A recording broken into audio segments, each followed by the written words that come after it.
স্বাগত জানাচ্ছি ডিবিসি খেলার দুনিয়ায়। দেশ বিদেশের খেলাধুলার নানা খবর নিয়ে আপনাদের সাথে রয়েছি আমি তাই বনন্ত। আলোচনা করতে স্টুডিওতে উপস্থিত আছেন সাবেক ক্যাপ্টেন ও বিসিবি পরিচালক খালেদ মাসুদ পাইলট। আপনাকে স্বাগত জানাচ্ছি, শুভ সকাল। এবং দিনকে দিন আপনি মনে হচ্ছে আরো ইয়াং হয়ে যাচ্ছেন, আরো সুন্দর হয়ে যাচ্ছেন। আমার থেকে আপনাকে ইয়াং লাগছে এবং আপনাকে দেখে ভালো লাগছে। বাংলাদেশ জিতেছে এবং আপনাদের নতুন পরিচালনা পর্ষদ এসেছে এবং ওয়ানডের যেই টানা হার তার মাঝখানে আমাদের একটা জয়, স্বস্তির জয় অনেকটা। আমি তো বলবো যে অবশ্যই গুড কাম ব্যাক। আমার কাছে মনে হয় যে বাংলাদেশ টিম রিসেন্টলি আপনি দেখে আসছেন যে আফগানিস্তানের সাথে ভালো খেলে নাই ওয়ানডে সিরিজটা, বাট আমি মনে হয় যে কিছুটা আমার কাছে মনে হয় যে প্লেয়াররা কিন্তু কনফিডেন্সের একটা অভাব ছিল। যখন আপনি উঁচু টিমের সাথে খেলবেন, উঁচু বলছে র্যাঙ্কিংয়ে যারা উপরের দিকে যারা আছেন, ধরেন সাপোজ ইন্ডিয়া, অস্ট্রেলিয়া, তাদের সাথে হারলে কিন্তু আপনি কনফিডেন্স অত লুজ হয় না। যখন আপনি সমসাময়িক দলের সাথে হারবেন তখন কিন্তু কনফিডেন্স অনেক নিচে হয়। সরি। তো এই ম্যাচের জয় নিয়ে ডেফিনেটলি সবাই স্বস্তিতে আছে। রিশাদ একটা রেকর্ড করেছেন। স্বস্তিতে আমি বলবো না, বলবো যে একটা অ্যাটলিস্ট একটা মোমেন্টামে আসছে। আমার কাছে মনে হয় জয়টা খুবই দরকার ছিল এবং রিশাদের অসম্ভব সুন্দর একটা বোলিং স্পেল ছিল। সব কিছু মিলে আমার মনে হয় যে জয়টা যে ব্যাকফুটে ছিল বাংলাদেশ টিম, আমার মনে হয় যে সেইখান থেকে কিছুটা হলেও আমার মনে হয় বেরিয়ে আসছে। আমার কাছে মনে হয় পরবর্তী ম্যাচগুলো হয়তো বাংলাদেশ টিম আরও বেশি ভালো খেলবে। আমাদের জন্য তো এই সিরিজটা 3-0 জেতা খুবই গুরুত্বপূর্ণ। র্যাঙ্কিংয়ে আমরা একটা স্টেপ উপরে যেতে চাই এবং ওয়ানডেতেও আমরা জয়ের ধারায় ফিরতে চাই। আমরা ম্যাচ রিপোর্টটা দর্শকদের দেখাবো, তার আগে একটু ছোটো করে আপনার কাছে জানতে চাই, আপনি নিশ্চয়ই কালকে অসংখ্য ফোন পেয়েছেন ম্যাচ শেষ হওয়ার পরে। উইকেট নিয়েও প্রচুর কথা হচ্ছে। উইকেটটা একটু, আমাদের উইকেট এমনিতেই কালো হয়, আপনি মিরপুরে অসংখ্যবার খেলেছেন, তো আবারও সেই স্পিনিং ট্র্যাক, আবারও সেই লো, এবং সাইফের আউটটা যদি দেখেন একেবারে নিচু হয়ে পায়ে লেগেছে সাইফের প্রথম আউট দিনের। তো সব কিছু মিলে উইকেটটাকে আসলে কেমন দেখলেন এবং নিশ্চয়ই এটার পেছনে একটা এক্সপ্লেনেশনও আছে উইকেটটা কেন এমন হয়েছে। না, উইকেট অনেক ড্রাই ছিল। আপনি যদি দেখেন আমার মনে হয় যে উইকেট তো ড্রাই ছিল। এটা ঠিক যে আপনি একটা জিনিস খেয়াল করবেন যে আমাদের মিরপুরের মাটি যেটা, সেটা কিন্তু কালো মাটির উইকেট, কিন্তু মানুষের বোঝার একটু ভুল আছে যে ওইখানে কিন্তু শুকনা ঘাস দেওয়া হতো। শুকনা ঘাস যখন শুকাই যায় তখন কিন্তু সাদা সাদা ভাব চলে আসে একটু। তো যখন ঘাসের ছিটাই দেওয়ার পরে যখন রোল করা হয় তখন দেখবেন যে কিছুটা ব্রাউন কালারের মতো আসে, বা আপনার যে ঘাসের শুকনা ঘাস যেটা হয়, তো সেই কালারের জন্য আমরা এতদিন কালো মাটিটা দেখতে পারতাম না। তো কালো মাটির পিচকে তো আপনি যদি অরিজিনাল কালো মাটিটা রাখেন তাহলে কালোই তো থাকবে। তো সেইখানে আমি বলবো যে উইকেটের মধ্যে ড্রাই এবং নর্মাল উইকেটের মধ্যে একটু পার্থক্য আছে। এখন আপনি কিন্তু দেখেন যখন আপনি ব্যাকফুটে থাকবেন, আমার কাছে মনে হয়, আমি কিন্তু একটু সোজা কথা বলা পছন্দ করি, আমি বোর্ডে থাকি না থাকি এটা ইম্পর্টেন্ট না। ইম্পর্টেন্ট হচ্ছে আমাদের কাছ থেকে মানুষ সত্যি কথাটা শুনতে চায়।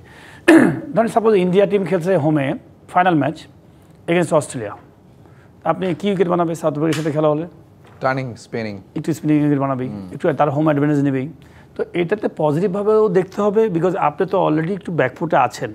তো মানুষ, আমার দেশের অনেক মানুষ আছেন যারা নেগেটিভ জিনিসটাকে বেশি পছন্দ করেন, যে না কেন স্পোর্ট উইকেট বানাচ্ছে না, কেন। আরে আপনাকে তো চিন্তা করতে হবে যে আপনি ওয়ার্ল্ড কাপ খেলবেন, আপনার ওই ট্যাকটিক্যাল জিনিসগুলো তো আপনার যে প্ল্যানটা আছে, ফিউচার প্ল্যান, সেটাও তো চিন্তা করতে হবে। শুধুমাত্র ইমোশনাল মানুষকে, এক শ্রেণীর মানুষ আছে যারা শুধুমাত্র নেতিবাচক কথা বলেন যে না এই হয়ে গেছে, এই উইকেট এরকম এরকম। আরে বাবা, আপনাকে তো চিন্তা করতে হবে যে পুরো বাংলাদেশ টিমটাকে নিয়ে আপনাকে চিন্তা করতে হবে কী করলে আপনি ক্রিকেটের প্লেয়ারদের মোমেন্টাম ব্যাক করবে, কী করলে আপনার প্লেয়ারটা উজ্জীবিত হবে, এবং সাথে আপনি কি নেক্সট ইয়ারে যে আপনি ওয়ার্ল্ড কাপ খেলবেন কীভাবে ঢুকবেন ওখানে কী করে। তো সেইগুলো আপনি ধরেন ব্রাজিলের সাথে খেলা হচ্ছে আর্জেন্টিনা, তো ব্রাজিলের হোমে যদি খেলা হয় ব্রাজিল তার অ্যাডভান্টেজ নেবে না? তো অ্যাডভান্টেজ নেবে, কিন্তু আমি বলবো যে অবশ্যই ট্রু উইকেটে খেললে ভালো। কিন্তু এই মুহূর্তের জন্য আপনার, আমার মনে হয় যে টিমটা রিসেন্টলি যে খেলে আসছে বেশি সময় পায় নাই। কিন্তু আপনি যদি দেখেন আফগানিস্তানের সাথে খেলে আসছে বেশি সময় পায় নাই। একটা সময় লাগে, মানুষ যখন একটু ভেঙে পড়ে তার একটা ব্যাক করতে সময় লাগে, রিকভারি টাইম লাগে, যে আমি আবার নতুন করে ফ্রেশ করে 15-20 দিন পরে আবার নতুনভাবে খেলবো। তো সেই সময়টা নাই, তো আপনার মোমেন্টাম তো দরকার। তো সেই জন্য আমার কাছে মনে হয় যদি একটু স্পিন উইকেট হয়েও থাকে, আপনি গায়ানাতে যখন খেলা হয় তখন কী উইকেটে খেলা হয়, তখন একটা মানুষ বলছে না যে গায়ানার উইকেট খারাপ। আমি এই উইকেটের এগেনস্টে, কিন্তু এগেনস্টে বলতে বোঝাচ্ছে যে পজিটিভ উইকেটে পছন্দ করি, বিকজ আপনি দিন শেষে কিন্তু 300 রানের খেলা খেলবেন, 250 রানের খেলা খেলবেন।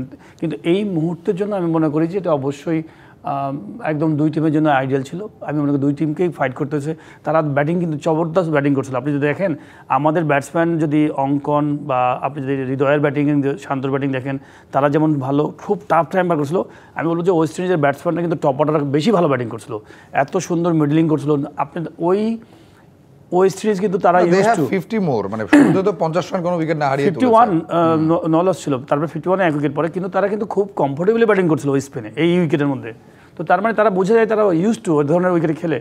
তো আমার মনে হয় যে ওই প্ল্যানেই কিন্তু বাংলাদেশ এগিয়েছে, যে ধরেন বাংলাদেশ টিম যে আমাদের ম্যাচ মোমেন্টামটা ব্যাক করা, এবং ভবিষ্যতে হয়তো দেখা হলো যে আমরা যেন আস্তে ওয়ার্ল্ড কাপের র্যাঙ্কিংয়ে আবার আসতে পারি। তো এটা তো খারাপ কিছু না আমার কাছে মনে হয়। আপনি যেহেতু এটা সুন্দর এক্সপ্লেনেশন তো দিয়েছেন, আমাদের মোমেন্টাম দরকার, আমাদের নিজেদের হোম হ্যাঁ, অ্যাডভান্টেজ নিতে হবে। আপনি যদি আপনার কার্যক্রমে হতে পারে, অফিস ওয়ার্কে হতে পারে, আপনি একটা ব্যাকফুট আছেন, আপনি হয়তো কোনো কারণে বিষণ্ণতায় আছেন বা প্রবলেম আছেন, তো আপনি তাকে রিদমে যাবেন। তো রিদমটা তো আপনি এনভায়রনমেন্টটা চাইবেন, যে আমার রিদমে আসার জন্য একটা এনভায়রনমেন্ট যাবেন। তো সেটা যেন আমার কাছে মনে হয়। সেক্ষেত্রে আপনি বলছেন যে যদি বাংলাদেশ ফর্মে থাকতো, সেক্ষেত্রে স্পোর্টিং উইকেটটা কেন হলো না, তখন এই কোয়েশ্চেনটা আসতে পারতো। তাহলে তখন আপনি বলতে পারেন বাংলাদেশ টিম যদি ফুল ফ্লেজের রিদমে আছে সুন্দর, তখন আমি অবশ্যই নিজেও বলতাম, আজকে এইখানে বলতাম যে কেন এটা ঘাসের উইকেট বা ট্রু উইকেট হয় নাই, যে না পুরো বাউন্সি 300 রানে খেলা হবে, ওয়েস্ট ইন্ডিজের যত প্লেয়ারই মারুক না কেন বাংলাদেশি প্লেয়ারও শর্টস খেলুক, বিকজ আপনাকে দিন শেষে তো ওয়ার্ল্ড কাপের ওই জায়গাতে আপনাকে কম্পিটিশনে যেতে হবে। প্রথম ডানহাতি স্পিনার হিসেবে বাংলাদেশি হিসেবে 6টা উইকেট, ঋষাদের বোলিংটা কোনো না কোনো স্পিনার আসলে জ্বলে উঠতেই হতো। আমরা যদি দেখি বাংলাদেশের যিনি মেইন স্ট্রাইক বোলার ছিলেন তাসকির, মাত্র 2 ওভার বোলিং করেছেন, সেটা নিয়ে আপনার কাছেও আলাদা প্রশ্ন আছে। বাট ঋষাদের বোলিংটা একটু জানতে চাই, যে দুর্দান্ত কিছু স্লোয়ার তো ছিলই, কিছু ফ্লাইটের ডেলিভারিতেও আউট করেছেন, অসাধারণ মানে ব্যাটারকে বুঝে বল করেছেন দেখে মনে হয়। আমার মানে কালকে ঋষাদের দিন ছিল, চমৎকার দিন, এবং দেখেন আপনি টপ অর্ডারে ম্যাক্সিমাম কিন্তু উইকেটগুলো কিন্তু ঋষাদ প্রথম 5টা আলটিমেটলি উইকেটই নিয়েছে ঋষাদ প্রথম দিককারা। তো সব মিলে অসম্ভব জায়গায় সুন্দর জায়গায় বল করেছে, রাইট জায়গাতে বল করেছে। আমি তানভীরের কাছে আরও বেশি আশা করছিলাম, বিকজ এই উইকেটে slow wicket, turning wicket, Tanvir একটু এক্সপেন্সিভ ছিল যদিও। আমার কাছে মনে হয় যে আরেকটু টাইট বোলিং করতে পারতো তানভীর। মানে তানভীর এমন একটা বোলার আমার কাছে মনে হয় যে এরকম উইকেটে একটা একদম রাইট বোলারটা আরও বেশি উইকেট পাওয়ার কথা, একটু এক্সপেন্সিভ ছিল। এমন উইকেট এক্সপেন্সিভ 46 রান দিয়েছেন মানে 10 ওভারে। এক্সপেন্সিভ ছিল, এই জন্যই বলছি যে ওইখানে আরও টাইট বোলিং হওয়া উচিত ছিল। কিন্তু বাট আমি বলবো যে সব কিছু মিলে দিনটা রিসাদ, এবং আমার মনে হয় যে ম্যাচ জিতার মূলত মেন কারণই আপনার দেখেন তো 6 উইকেট, তো এবং ইম্পর্টেন্ট লাস্টে একটা উইকেট পেয়েছে, বাট তার আগে কিন্তু 5টা উইকেট হচ্ছে তার ইম্পর্টেন্ট উইকেটগুলো।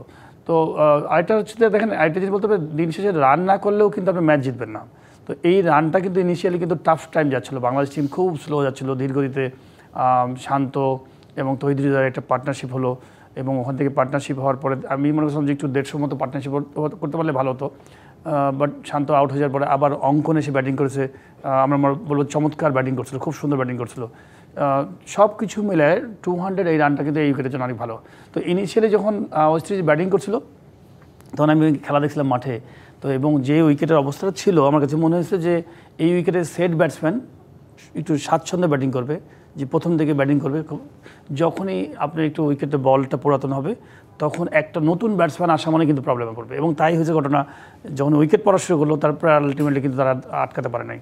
তো এইখানে এই ধরনের উইকেটে হচ্ছে নিয়ম হচ্ছে যে ধরেন আপনি যেই ব্যাটসম্যানে যাবে তাকে একটু সময় নিতে হবে, বিকজ আপনাকে উইকেটটা পিক করতে হবে।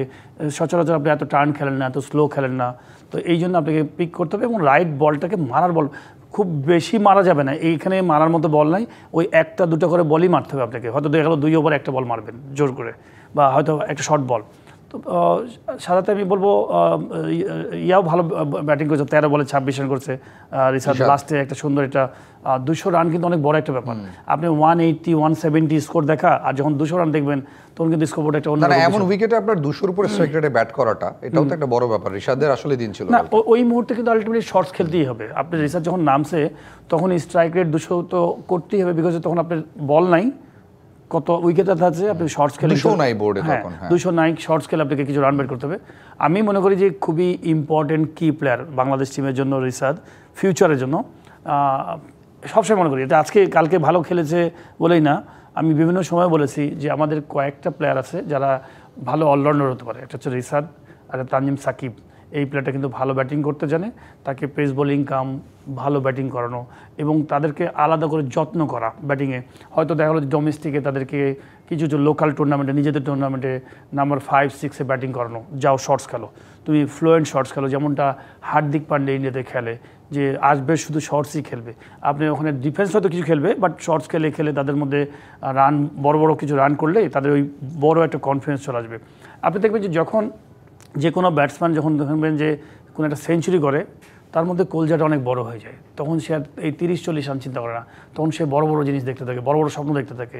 তো এই ধরনের খেলোয়াড়দের হয় কি পিছন দিকে ব্যাটিং করে, এরা 20-25 করে, ফলে ওখানে হ্যাবিট হয়ে যায়, হ্যাবিচুয়েট হয়ে যায়। তো তাদেরকে আমার কাছে মনে হয় যে ভালো ব্যাটসম্যানও বানানোর জন্য আপনি মাঝে মাঝে লোকাল টুর্নামেন্টগুলোতে তাদেরকে বিশেষ করে বিসিবি যে টুর্নামেন্টগুলো থাকে স্পেসিফিক তাদেরকে করে দেওয়া যে না নাম্বার 5-6-এ ব্যাটিং করবে, একটু বড় সময় নিয়ে যেন ব্যাটিং করে বেশি রান করতে পারে।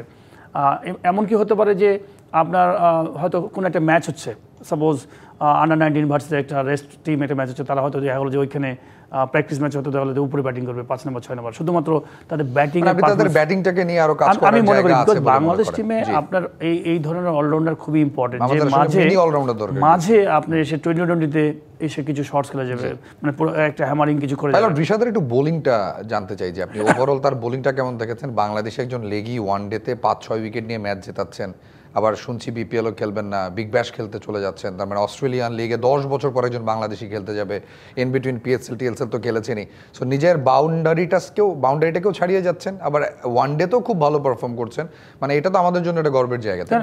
আমার কাছে মনে হয় যে খুবই ইম্পর্টেন্ট যে ইন্ডিভিজুয়াল ইমপ্রুভমেন্ট আমাদের দেশের প্লেয়ারদের মধ্যে। আমি দেখেছি সাকিব ইন্ডিভিজুয়াল ইমপ্রুভমেন্ট, একটা প্লেয়ার কোথায় নিয়ে গেছে নিজেকে, এবং তার দেখা দেখি ড্রেসিং রুমে যখন অন্যান্য প্লেয়ার যখন গল্প করবে বসবে তখন তাদেরও সাহসটা এরকম চিন্তাভাবনা মানসিকতা এরকম হয়।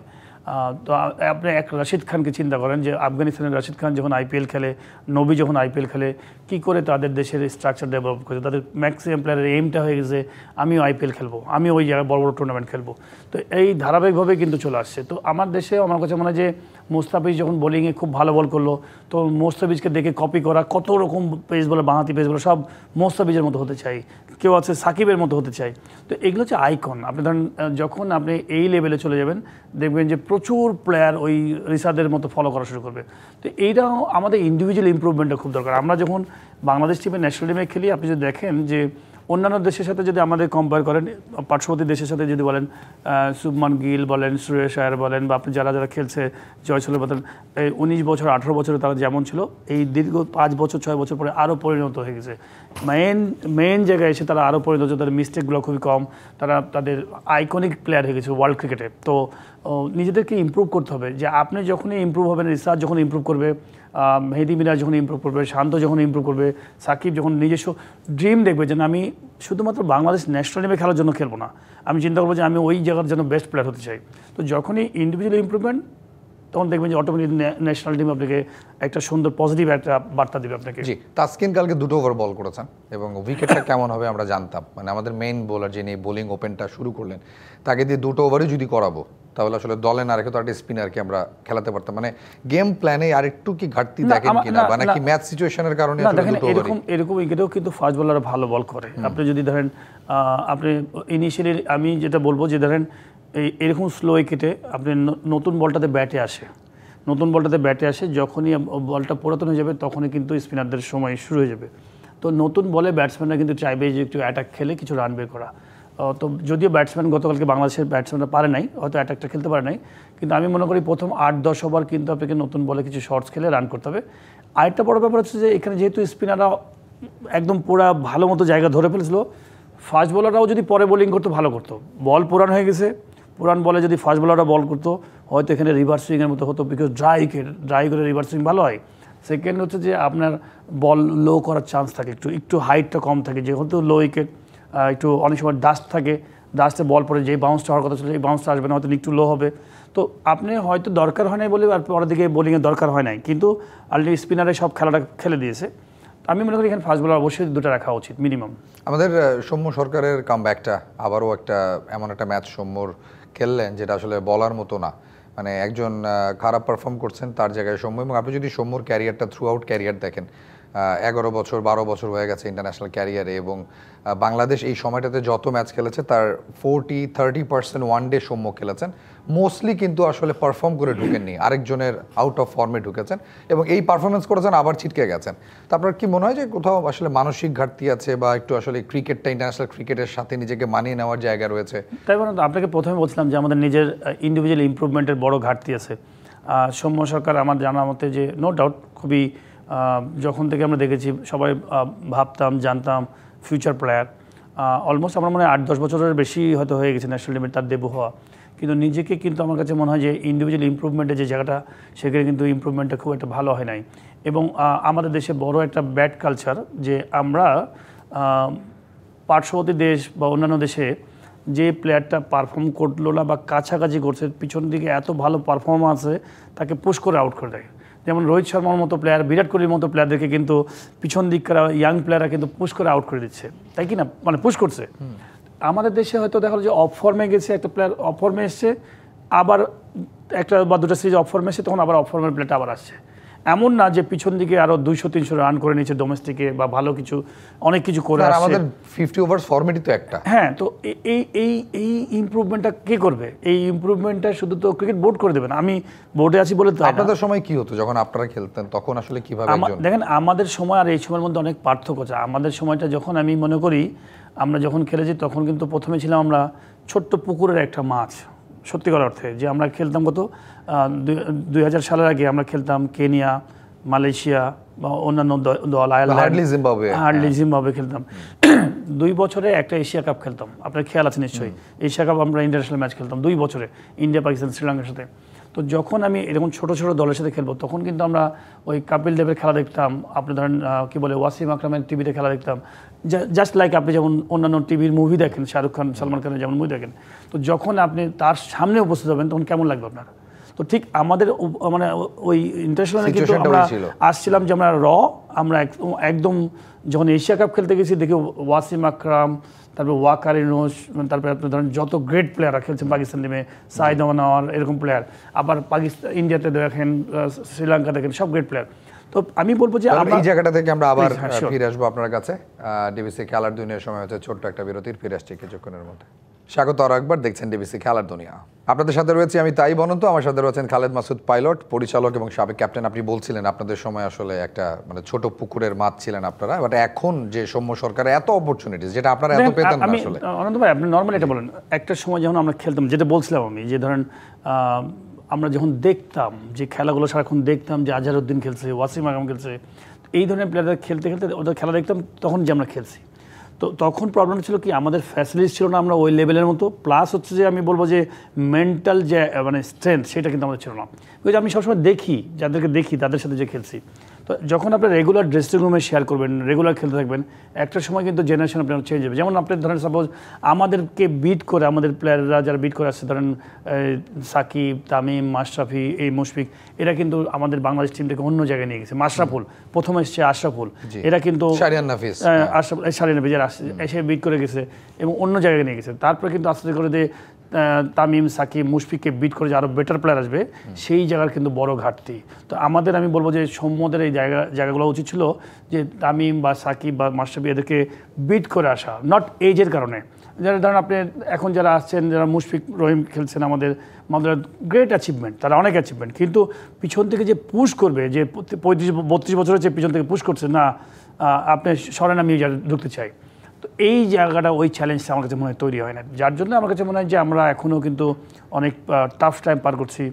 এদের ইন্ডিভিজুয়াল ইমপ্রুভমেন্টটা খুব দরকার ছিল। আপনার যখন দেখা হয় জাতীয় দলের ক্রিকেটারদের সাথে, যদিও আপনি ওই জায়গাটা আসলে কাজ করেন না, তারপর দেখা তো হয় কোথাও না কোথাও, তখন কি আলোচনা হয় বা তাদের যে ল্যাকিংসগুলো রয়েছে এগুলো নিয়ে কথা হয়? টুকটাক আলাপ আলোচনা হয়, টুকটাক পজিটিভ কথা বলার চেষ্টা করি সুযোগ, মানে যখন সুযোগ আসে, বাট খুব বেশি বলতে চায় না। বিকজ হচ্ছে কেন জানেন, একটা ন্যাশনাল টিমে যখন তারা চলে যায়, ওই এনভায়রনমেন্টে চলে যায়, তখন হচ্ছে তাদের দায়িত্ব হচ্ছে ওরকম চিন্তা ভাবনা, তাদের লোক থাকবে, তারা বলবে। বেশি মানুষ কথা বললে জিনিসটা ঠিক না।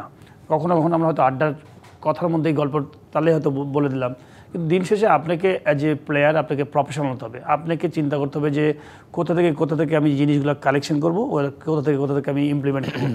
ডে বাই ডে আপনার ছোটোবেলায় অনেক বন্ধু থাকবে, কিন্তু ডে বাই ডে যখন আপনি উপর দিকে যেতে থাকবেন, তখন কিন্তু বন্ধুর সংখ্যাটাকে চিন্তা করতে হবে, কোন কোন বন্ধু আমার মানে ফিউচারের জন্য ভালো, যে বন্ধুগুলো আপনাকে ফিউচারে হেল্প করবে।